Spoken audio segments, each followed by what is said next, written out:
Hello viewers, welcome back to my channel. ನಾನು ಇವತ್ತು ನಿಮಗೆ ಈ ವಿಡಿಯೋದಲ್ಲಿ ಮನೆಯಲ್ಲೇ ಹಾಲು ಸಮೋಸ ಹೇಗೆ ಮಾಡೋದು ಅಂತ ತೋರಿಸ್ಕೊಡ್ತೀನಿ. ಅದಕ್ಕೂ ಮುಂಚೆ ನನ್ನ ಚಾನಲ್ಗೆ ಸಬ್ಸ್ಕ್ರೈಬ್ ಆಗಿಲ್ಲ, ಪ್ಲೀಸ್ ಸಬ್ಸ್ಕ್ರೈಬ್ ಮಾಡ್ಕೊಳ್ಳಿ. ನನ್ನ ವೀಡಿಯೋಸ್ ಇಷ್ಟ ಆಯಿತು ಅಂತಂದರೆ ಲೈಕ್ ಮಾಡಿ, ಶೇರ್ ಮಾಡಿ, ಕಮೆಂಟ್ ಮಾಡೋದನ್ನು ಮರಿಬಿಡಿ.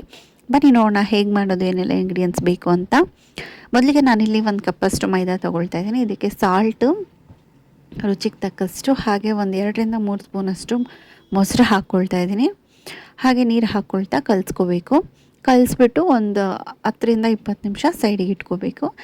ನೆಕ್ಸ್ಟ್ ಈಗ ನಾನು ಹಾಲು ರೆಡಿ ಮಾಡ್ಕೊಳ್ತಾ ಇದ್ದೀನಿ. ಇದಕ್ಕೆ ನಾನು ಒಂದು 2 ಸ್ಪೂನಷ್ಟು ಆಯಿಲ್ ಹಾಕ್ಕೊಳ್ತಾ ಇದ್ದೀನಿ. ಸಾಸಿವೆ, ಜೀರಿಗೆ, ಒಂದು ಸಣ್ಣಗೆ ಕಟ್ ಮಾಡ್ಕೊಂಡಿರುವಂಥ ಮೀಡಿಯಮ್ ಸೈಜ್ ಆನಿಯನ್ ಹಾಕ್ಕೊಂಡು ಚೆನ್ನಾಗಿ ಫ್ರೈ ಮಾಡ್ಕೊಳ್ತೀನಿ. ಸ್ವಲ್ಪ ಸಾಲ್ಟ್ ಹಾಕ್ಕೊಂಡು, ಹಾಗೆ ಒಂದು ಮೀಡಿಯಮ್ ಸೈಜ್ ಟೊಮ್ಯಾಟೊ ಸಣ್ಣ ಕಟ್ ಮಾಡ್ಕೊಂಡಿದ್ದೀನಿ, ಅದನ್ನು ಹಾಕ್ಕೊಳ್ತಾ ಇದ್ದೀನಿ. ಟೊಮ್ಯಾಟೊ ಸಾಫ್ಟ್ ಆಗೋವರೆಗೂ ಹುರ್ಕೋಬೇಕು. ಇದಕ್ಕೆ ನಾನು ಒಂದು ಅರ್ಧ ಸ್ಪೂನಷ್ಟು ಎಲ್ಲೋ ಹಾಕ್ಕೊಳ್ತಾ ಇದ್ದೀನಿ. ಹಾಗೆ 1.5 ಸ್ಪೂನಷ್ಟು ರೆಡ್ ಚಿಲ್ಲಿ ಪೌಡ್ರ್ ಹಾಕ್ಕೊಳ್ತಾ ಇದ್ದೀನಿ. ಖಾರ ನೋಡ್ಕೊಂಡು ಹಾಕ್ಕೊಳ್ಳಿ ನೀವು. ಹಾಗೆ ಇದಕ್ಕೆ ಬೇಯಿಸ್ಕೊಂಡಿರುವಂಥ ಪೊಟ್ಯಾಟೊನ ಹಾಕ್ಕೊಳ್ತಾ ಇದ್ದೀನಿ, ಸ್ಮ್ಯಾಶ್ ಮಾಡಿ, ಇಲ್ಲ ತುರ್ಕೋಬಹುದು ನೀವು ಬೇಕಂದರೆ. ಸೊ ರೆಡಿ ಆಯಿತು.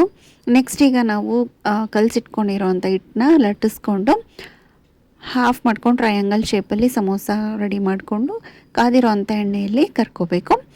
ಸೊ ಬಿಸಿ ಬಿಸಿ ಆಗಿರೋವಂಥ ಆಲೂ ಸಮೋಸ ರೆಡಿಯಾಗಿದೆ ಸರ್ವ್ ಮಾಡಲಿಕ್ಕೆ. ಹೋಪ್ ನಿಮಗೆ ಈ ವಿಡಿಯೋ ಇಷ್ಟ ಆಯಿತು ಅಂತ ಅಂದ್ಕೊತೀನಿ. ಇಷ್ಟ ಆಯಿತು ಅಂತಂದರೆ ಲೈಕ್ ಮಾಡಿ. Thank you.